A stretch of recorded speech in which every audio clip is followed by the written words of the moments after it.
Hello everyone. Today I am going to talk about sentence and its parts. Sentence क्या होता है ये हम पढ़ चुके हैं, फिर भी मैं आपको एक बार रिमाइंड करा देती हूँ. सेंटेंस इज ए वर्ड और a group of words that makes a complete sense.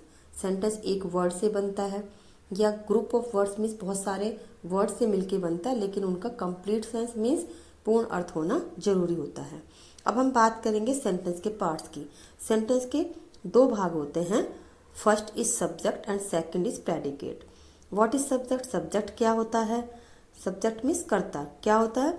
A subject tales what और whom the sentence is about.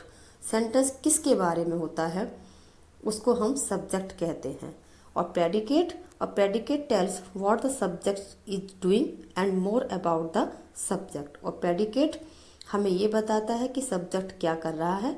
It means subject की डिटेल बताता है, पूरी चीज़ें बताता है सब्जेक्ट के बारे में. सब्जेक्ट और प्रेडिकेट को अच्छे से समझने के लिए अब हम एक सेंटेंस लेंगे. I have a pencil. मेरे पास एक पेंसिल है. तो सबसे आसान तरीका है सब्जेक्ट और प्रेडिकेट को पहचानने का कि हम 3 स्टेप्स फॉलो करें.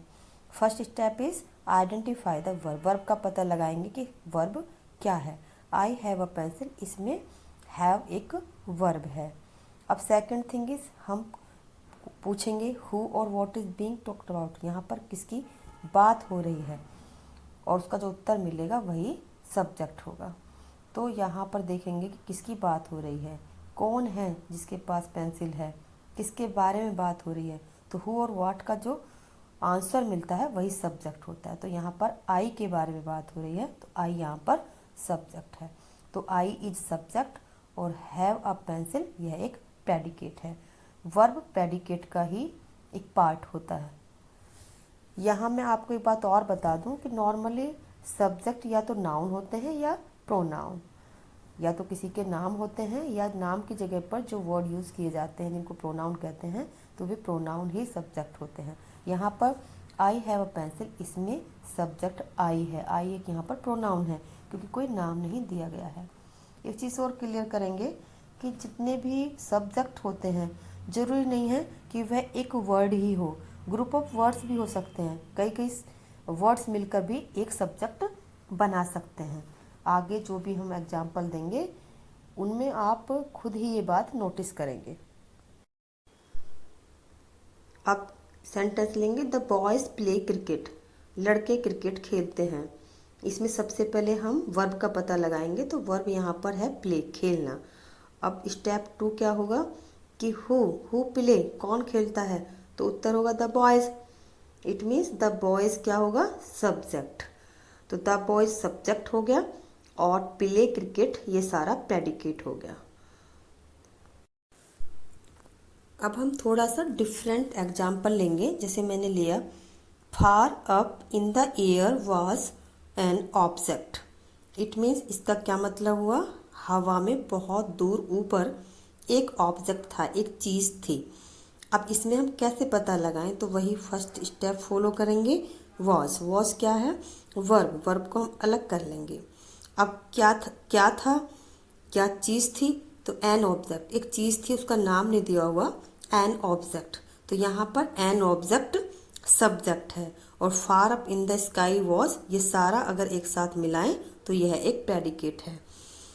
इट मीन्स कि हम शुरू के वर्ड को देखकर ही सब्जेक्ट को जज नहीं कर सकते हैं. जो शुरू में होता है वही सब्जेक्ट होता है ऐसा जरूरी नहीं है. सब्जेक्ट शुरू में भी आ सकता है, बीच में भी, लास्ट में भी. सिर्फ हमें पता लगाना है व्हाट और हु का. तो इसमें हमने वर्ब पहले देखी. तो सबसे पहले वर्ब को अलग किया, वॉज आराम से पहचान लेंगे. उसके बाद क्या था, एन ऑब्जेक्ट, एक ऑब्जेक्ट था. तो एन ऑब्जेक्ट सब्जेक्ट हो गया. और वर्ब और बाकी जितना भी सेंटेंस होता है वह प्रेडिकेट का हिस्सा होता है. तो far up in the air was, यह प्रेडिकेट हो गया. अब हम एक और सेंटेंस की बात करेंगे. गिव मी माई पेन, मुझे मेरा पेन दो. इसमें वर्ब क्या है, गिव, देना. अब आप देखेंगे कि इसमें सब्जेक्ट क्या है. अगर हम हु का जवाब ढूंढेंगे तो क्या होगा, यहाँ पर हु की बात करें कि कौन दे पेन, मेरा पेन मुझे कौन दे। तो यहाँ पर आप देखेंगे कि यह एक इम्पेरेटिव सेंटेंस है, वर्ब से शुरू हुआ है। तो इम्पेरेटिव सेंटेंस में क्या होता है, यू सब्जेक्ट हिडन होता है, इट मीन्स अंडरस्टूड होता है। हमें खुद पता होना चाहिए कि यहाँ पर यू छिपा हुआ है, हमें समझ जाना चाहिए। तो इम्पेरेटिव सेंटेंस जितने भी होते हैं उनमें यू हिडन होता है। तो यहाँ पर यू सब्जेक्ट है और गिव मी माई पेन, यह सारा जो पार्ट है सेंटेंस का यह प्रेडिकेट है। अब एक एग्जाम्पल लेंगे, द पैसेंजर्स इन द बस लुक्ड टायर्ड, बस के पैसेंजर थके हुए दिखाई पड़े। अब इसमें हम सबसे पहले वर्ब को अलग करेंगे। तो यहाँ पर वर्ब है लुक्ड, दिखाई पड़े। टायर्ड यहाँ पर वर्ब नहीं है, टायर्ड यहाँ पर एडजेक्टिव की तरह से यूज हुआ है, प्रेडिकेट का एक भाग है। अब लुक्ड टायर्ड दिखाई, थके हुए दिखाई पड़े। तो लुक्ड में दिखे, कौन दिखे, कौन थके हुए दिखे, कौन का उत्तर मिलेगा हमें, द पैसेंजर्स इन द बस, इससे बस में बैठे हुए यात्री।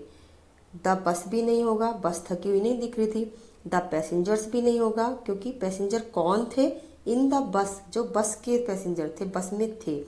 तो सब्जेक्ट यहाँ पर पूरा होगा, द पैसेंजर्स इन द बस, बस के पैसेंजर्स। तो the passenger in the bus is subject और looked tired predicate. Next example लेंगे, वर्क इज वर्शिप, काम ही पूजा है। तो यहाँ पर इज एक वर्ब है, हम इज अलग कर लेंगे वर्ब को।